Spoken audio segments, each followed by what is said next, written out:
자, 이 시편 84편은 우리가 참 좋아하는 시편 중에 하나죠. 만군의 여호와여, 주의 장막이 어찌 그리 사랑스러운지요. 내 영혼이 여호와의 공정을 사모하여 새약하며. 주의 전을 향한 그리움과 사랑에 가득한 한 시인이 지금은 그 주의 전에 나가서 예배할 수 없는 자신의 그 안타까운 처지 가운데서 간절히 주의 전을 사모하며 부른 노래이죠. 학자들은 이 시인이 아마도 바벨론의 포로로 잡혀가서 예루살렘에 와서 그 성전에서 예배할 수 없는 그런 어려운 환경 가운데 예배했던 그 추억들을 떠올리면서 지금 주의 전을 간절히 사모하면서 부른 노래다, 그렇게 이야기도 합니다. 우리나라 사람들은 어떤 집을 되게 좋아해요? 햇볕이 잘 드는 남향집을 좋아하죠. 그런데 이 이스라엘 백성들은 뭐 남향이고 북향이고 그보다 더 중요한 것은 집이 예루살렘 성전을 향해 있느냐, 그게 중요하다는 거예요. 그들이 어디 살든지 항상 예루살렘 성전을 향해 집 창문을 탁 냈다는 거예요. 우리말로 하면 이제 베란다겠죠. 심지어는 포로로 잡혀가서도 그 예루살렘 성전이 있는 곳을 향해 창문을 열고 기도하고, 그런 것을 우리가 성경에서 많이 보지 않습니까? 이 이스라엘 백성들에게 있어서 성전이라고 하는 것은 굉장하죠. 그들은 성전을 중심으로 살아가는 거예요. 그들에게 있어서는 이것이 단순한 하나의 삶의 형태가 아니라 신앙 자체였던 것입니다. 왜냐하면 그들에게 신앙의 개념은 하나님의 임재의 장소를 의미했기 때문이에요. 성전은 단순한 건물이 아니라 하나님의 임재에 대한 상징이었기 때문이에요. 그래서 오늘 이 시편에서 복 있는 사람은 어떤 사람이라고 말합니까? 주의 집에 사는 자. 복 있는 사람이 어떤 사람인가? 주의 집에 사는 자. 4절에 뭐라고 했습니까? 같이 읽어볼까요? 주의 집에 사는 자들은 복이 있나니 그들이 항상 주를 찬송하리다. 셀라.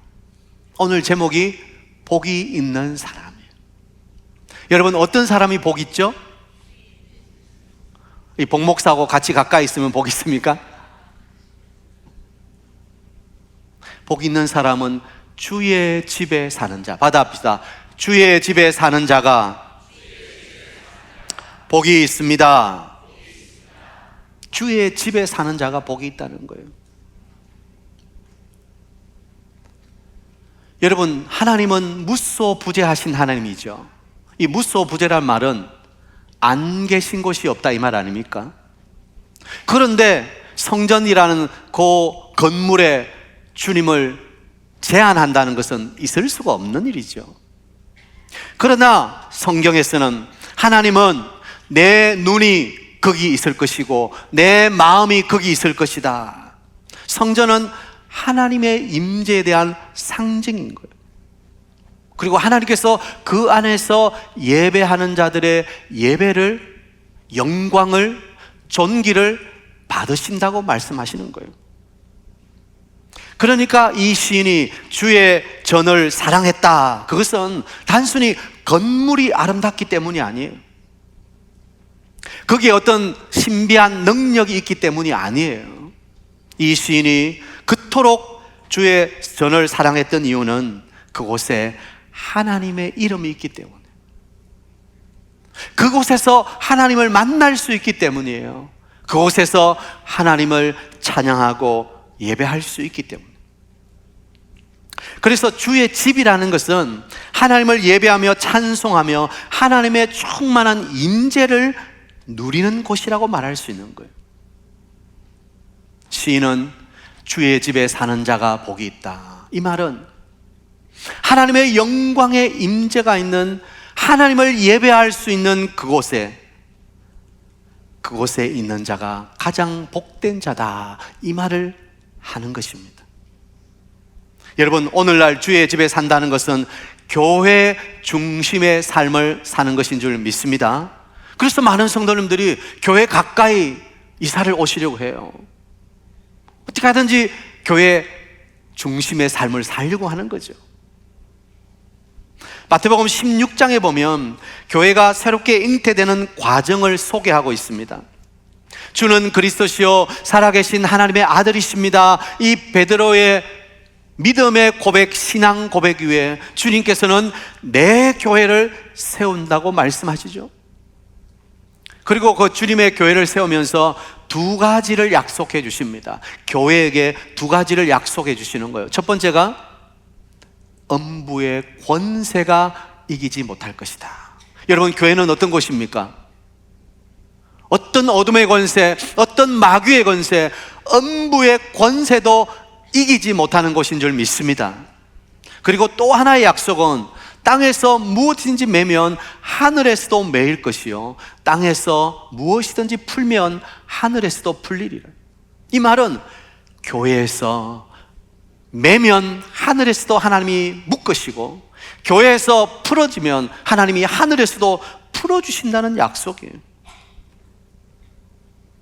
교회는 비록 땅에 있으나 땅에 속한 집이 아니라는 거예요. 하늘과 땅을 연결하는 거룩한 처소라는 의미인 거예요. 그러니까 주의 집, 교회 중심의 삶을 사는 자는 복이 있다는 것입니다. 칼빈은 교회만이 하나님의 사랑과 은혜를 누릴 수 있는 방편이다. 교회만이 하나님의 그 구원과 사랑을 누릴 수 있는 은혜의 방편이라는 거예요. 오늘날 어떤 사람들은 아이고, 교회 가면 성도들하고 만나서 서로 이렇게 관계하다가 상처 입고, 그래서 너무너무 힘든데 꼭 교회 가야 되나? 나는 그냥 집에서 나 혼자 예배 드린다. 내가 예수님을 안 믿는 건 아니다. 믿는다. 그러나 굳이 교회 가야 되나? 그냥 집에서 예배 드리고 온라인으로 헌금하고 그러면 되는 거지. 굳이 가서 상처받고 그래야 되나? 그런 분이 있다는 거예요. 한마디로 비교회주의자죠. 그러나 이것은 아주 잘못된 거예요. 교회는 하나님의 이름이 있는 곳이고, 교회는 하나님의 영광의 임재가 있는 거예요. 그곳에서 하나님을 만나는 거예요. 그곳에서 성도들이 함께 하나님을 예배할 때 하나님께서 교회에서 드리는 예배를 받으신다는 거예요. 그러므로 여러분, 복 있는 사람은 어떤 사람입니까?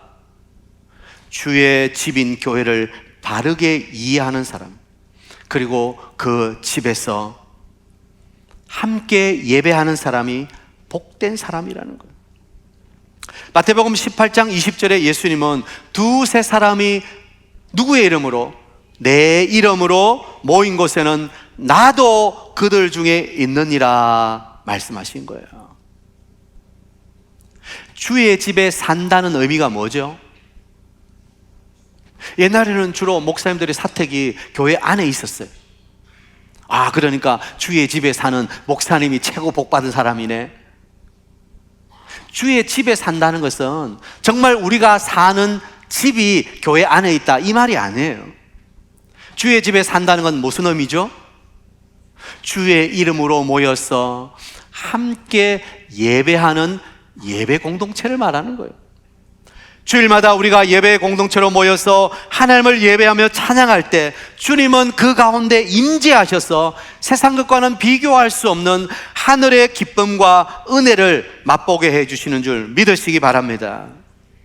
그래서 주의 집에 산다는 것은 주님의 영광의 임재가 있는 교회에 와서 거기서 성도들과 함께 하나님을 예배한다. 이 예배하는 것을 주의 집에 산다라고 말하는 거예요. 직장 생활도 안 하고 그냥 교회에 와서 맨날 있는다, 그게 복이 아니고, 주의 집에 와서 하나님을 예배하는 예배 공동체가 되는 것, 그게 복이라는 거예요. 오래전 임종을 앞둔 한 권사님 병원에 신방을 갔었습니다. 그런데 이 권사님께서 하시는 말씀이, 목사님, 마지막 소원이 교회에 나가서 사랑하는 성도들과 함께 예배드리는 게 소원이에요. 물론 주님 앞에 가서 그 천상의 예배를 드리는 것도 좋지만, 지금 저의 소원은 내가 사랑하고 함께 했던 우리 성도들과 함께 교회당에 가서 한번 이 땅에서 마지막 예배 드리고 주님께 가는 게 저의 소원이에요. 여러분, 우리의 소원이 뭡니까? 주의 전에 교회에 나와서 사랑하는 믿음의 성도들과 함께 예배하는 것, 이것이 가장 큰 복이고 소원인 거예요. 우리는 매주일 오는 예배 그냥 오늘도 평상시처럼 왔습니다, 당연합니다, 그렇게 말할지 모르지만, 오늘 우리가 이 자리에 나와 예배할 수 있다는 것, 우리가 함께 예배의 공동체가 되었다는 것, 이게 복 중의 복임을 믿으시기 바랍니다. 어떤 성도님은 오늘도 이 얘기 나오고 싶지만 건강상의 이유로, 또 다른 여러 가지 이유로 나오지 못하고 그냥 그 병상에서 조그만 핸드폰으로 예배 드리면서 눈물 흘리는 성도님이 계실 거라고요. 여러분, 이 자리에 나와서 예배할 수 있다는 게 놀라운 복이에요. 오늘 혹시라도 병상에서 온라인으로 이 예배 자리에 함께하고 계신다면, 사랑하는 성도님, 여러분의 그 삶의 자리 위에 하나님께서 치유와 회복의 은혜를 주시기를 축복합니다. 그래서 함께 이 자리에 나와서 예배할 수 있는 회복의 날이 오기를 간절히 소원합니다. 여러분, 우리가 왜 교회를 지극히 사랑하고 사모합니까? 내가 교회를 지을 때 헌금을 많이 했어, 그래서 교회에 대한 애착이 있기 때문입니까? 우리 교회가 그래도 크고 아름답기 때문입니까? 아니에요. 하나님은 오늘날 교회를 통해서 하나님을 드러내시는 거예요. 그 교회 안에서 예배하는 성도들의 예배를 통해서 영광을 받으시기 때문에, 그래서 우리가 교회를 사랑하는 거예요. 그 교회 안에 있는 성도, 예배하는 성도들은 정말 복 있는 성도들이다. 오늘 여러분 이 자리에 앉아 예배한다는 것 자체가 가장 복된 것임을 우리는 확신해야 되는 거예요. 우리는 주일이 기다려지고 예배 시간을 사모하고, 그래서 하늘에서 주시는 기쁨과 감격이 넘치는 은혜의 삶을 살아갈 수 있는 것입니다. 우리 사익동교회 모든 성도님들이 주의 집에 사는, 주님의 영광의 임재가 있는 이곳을 사랑하고, 그리고 예배의 공동체가 되기를 축복합니다. 그 사람이 가장 복 있는 사람이라는 거예요. 두 번째 복 있는 사람은 어떤 사람입니까? 5절입니다. 주께 힘을 얻고 그 마음에 시온의 대로가 있는 자는 복이 있다는 거예요. 첫 번째는 주의 집에 사는 자가 복이 있고, 두 번째는 주께 힘을 얻고 마음에 시온의 대로가 있는 자가 복이 있다. 주일날 예배에 나오지 못하면 그러면 다 복이 없는 것입니까? 아니라는 거예요. 비록 환경적인 요인 때문에 현실적으로 교회에 나올 수는 없지만, 내가 있는 지금 그 자리에서 하나님께 힘을 얻고 마음에 하나님과 교제하는 예배의 길이 열려 있는 사람은, 그 사람도 복이 있는 사람이라는 거예요. 그래서 주께 힘을 얻는 자가 복이 있다는 거예요. 한번 받아봅시다. 주께 힘을 얻는 자가 복이 있습니다. 그 사람들은 세상적으로 힘을 얻는 것이 아니라 하나님으로부터 힘을 얻고 하나님 주시는 은혜를 받을 수 있기 때문이에요. 그래서 우리가 은혜 받을 그 자리는 교회뿐만 아니라 우리가 있는 모든 삶의 자리라는 거예요.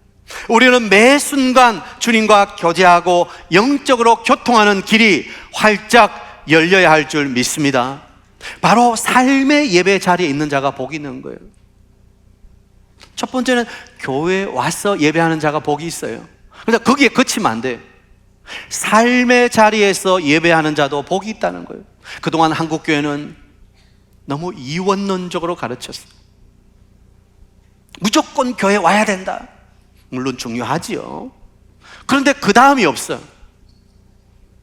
교회에 와서 예배하는 건 잘하는 것이고, 세상에서 살아가는 것은 다 돈 벌려 먹고 살기 위한 그냥 육신의 일이다.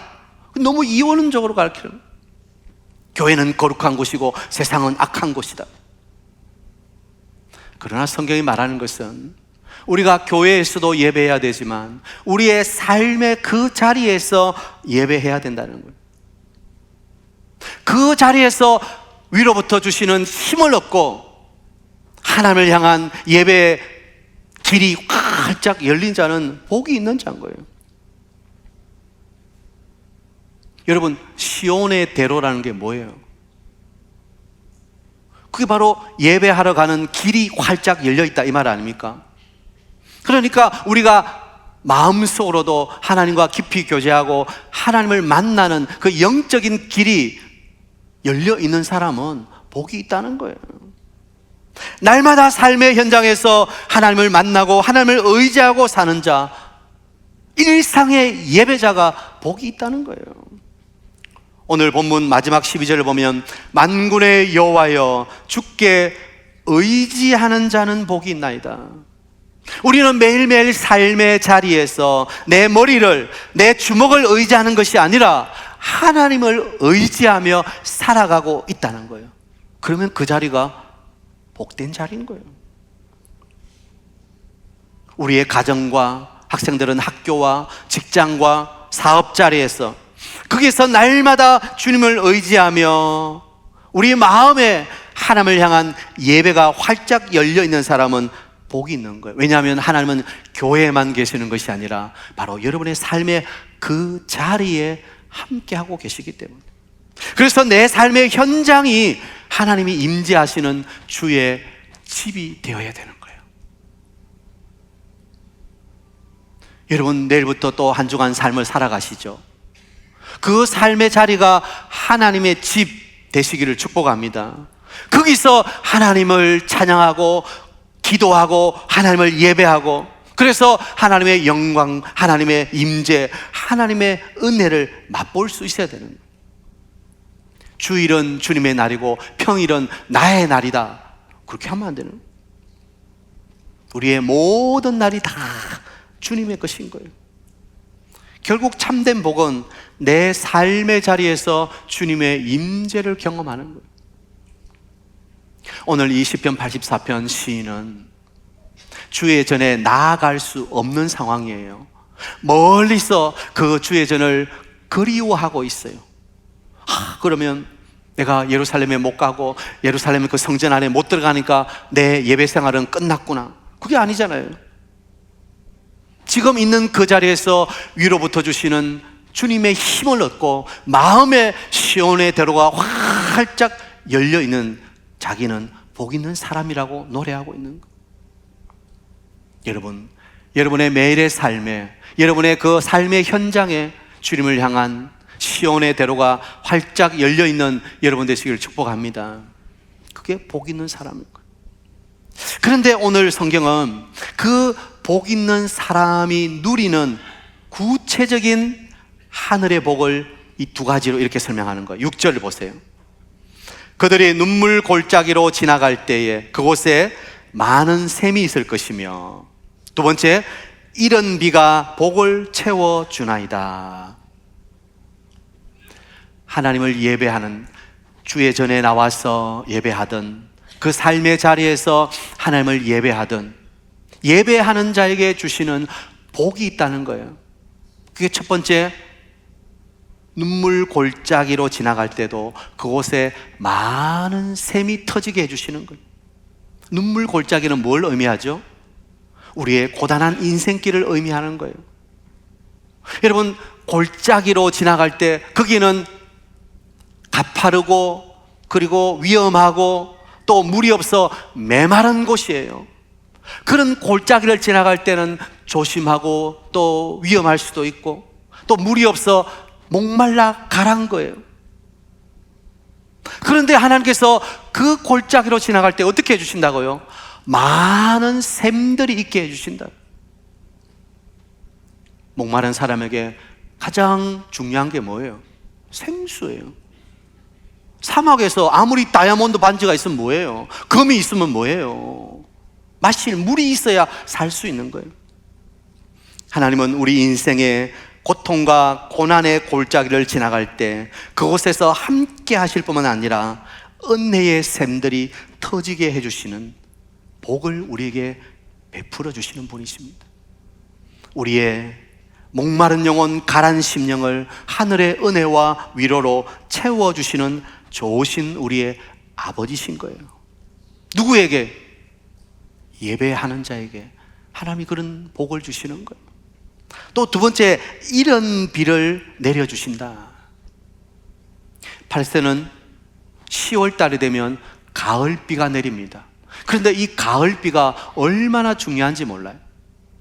여름 건조해서 땅이 바싹 말라있는 거기에 10월에 내리는 이른 비가 그 마른 땅을 촉촉하게 적셔주는 거예요. 그래서 씨를 뿌릴 수 있도록 해주는 거예요. 그래서 성경은 이 비를 하나님의 은총으로 상징하는 거예요. 하나님의 은총. 여러분, 우리가 살아가면서 우리의 심령이 건조해지고 메말라져서 민감하게 탁 반응할 때가 있어요. 그죠? 이야기하는 사람은 그냥 별뜻 아니고 말했는데 그게 그냥 팅 하고 튕길 때가 있어요. 그때 우리 마음이, 영혼이 메마르고 건조하기 때문에 말씀을 들어도 말씀이 박히지 아니하고 튕겨 나갈 때가 있어요. 우리 영혼이 건조한 거예요. 근데 그때 하나님의 은혜의 단비가 우리에게 쫙 내려서 그 건조하고 마른 우리의 마음과 심령을 촉촉하게 부드럽게 만져주시는 거예요.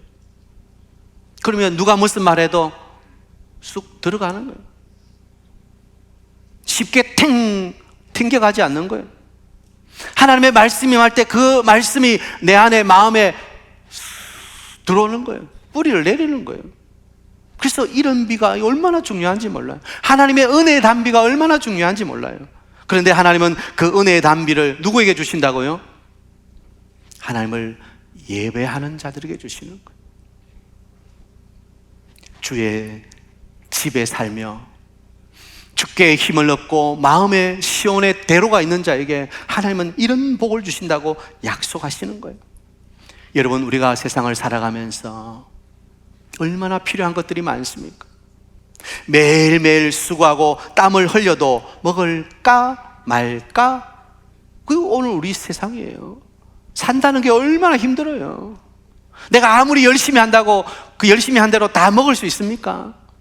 그래서 먹을까 말까? 그러나 하나님은 그분의 은총으로 우리의 필요를 공급해 주시고 우리의 삶에 은혜의 단비를 내려주신다. 그 약속을 주시는 분인 거예요. 저는 우리 사이등교회 모든 성도님들이 이 하나님의 풍성한 복을 받아 누리게 되시기를 축복합니다. 눈물 골짜기로 지날 때도 우리는 혼자가 아니에요. 하나님이 손잡아 주시고 그곳에서도 은혜의 샘들이 터지도록 역사하시는 거예요. 은혜의 단비를 부어주셔서 우리의 이 건조하고 메마른 심령이 촉촉하게 하나님의 말씀을 받을 수 있도록 은혜를 주시는 거예요. 또 7절은 이렇게 말합니다. 7절 같이 읽습니다. 그들은 힘을 얻고 더 얻어 나아가 시온에서 하나님 앞에 각기 나타나리다. 여러분, 하나님은 우리에게 한 번만 힘을 주시는 게 아니에요. 이제 첫째, 대째, 끝 이렇게 말씀하시는 분이 아닌 거예요. 하나님은 또 주시고 또 주시고, 그래서 힘을 얻고 더 얻어.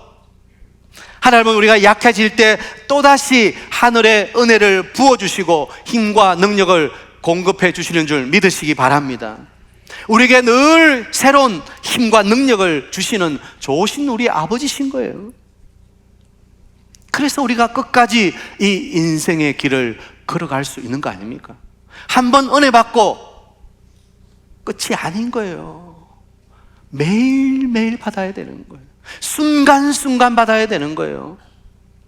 그래서 우리 하나님은 예배하는 자들에게 주시고 또 주시고 또 주신다. 그 놀라운 복을 우리에게 주신다는 거예요. 사랑하는 우리 사중의 성도 여러분, 하나님이 주시는 신령한 하늘의 힘, 하늘의 능력을 의지할 수 있는 여러분 되시기를 축복합니다. 우리가 걸어가야 할 이 순례의 길, 우리의 힘으로는 완주할 수 없어요. 세상이 주는 힘으로 끝까지 걸어갈 수 없어요. 우리의 이 순례길은 하나님이 주시는 힘으로만 가능한 거예요. 그러므로 우리는 하나님을 바라봐야 되는 거예요. 그분의 집에 와서 예배하는 예배자가 되어야 되는 거예요. 우리의 삶의 자리에서 그분의 임재를 기다리고 그곳이 하나님의 집이 되도록 삶의 예배를 드리는 성도들이 되어야 되는 거예요. 사람은 무언가를 사랑하고 무언가를 바라보면서 기대하며 살아가는 거예요. 학생들은 좋은 대학을 기대하죠. 직장인들은 승진을 기대하지요. 운동하는 사람들은 자기가 좋은 성적을 내어서 더 많은 연봉을 받는 걸 기대하죠. 무엇을 바라보고 기대하고 사모하며 살아가느냐에 따라서 인생이 달라지는 거예요. 오늘 우리는 무엇을 사모하며 무엇을 사랑하며 살아갈 것입니까? 우리가 사랑하고 사모할 것은 오직 하나님밖에 없다. 지난주일도 시편 73편에서 말씀드렸어요. 73편 25절에 하늘에서는 주 외에 누가 내게 있으리요 땅에서는 주밖에 내가 사모할 리 없나이다. 우리가 사모할 분은 오직 하나님밖에 없는 거예요. 그래서 오늘 시인은 만군의 여호와여 주의 장막이 어찌 그리 사랑스러운지 내가 여호와의 궁정을 사모하여 세약하며 몸이 그냥 약해질 정도로 그토록 주님을 사모하고 주님의 임재를 갈망하고 거기 나가서 예배하는 것이 나의 유일한 소망입니다. 그렇게 노래하고 있는 거예요. 사랑하는 성도 여러분, 우리가 사모할 일은 하나님밖에 없습니다. 우리가 예배해야 할 대상도 오직 하나님 한 분밖에 없습니다. 우리 모든 성도님들이 하나님을 사모하며 하나님의 임재를 갈망하며 하나님이 주시는 그 하늘의 복으로 충만히 채워지고 여러분의 걸어가시는 인생길, 때로는 눈물 골짜기일지라도 하나님이 주시는 복으로 충만하게 여러분의 믿음의 길을 완주할 수 있는 여러분 되시기를 축복합니다.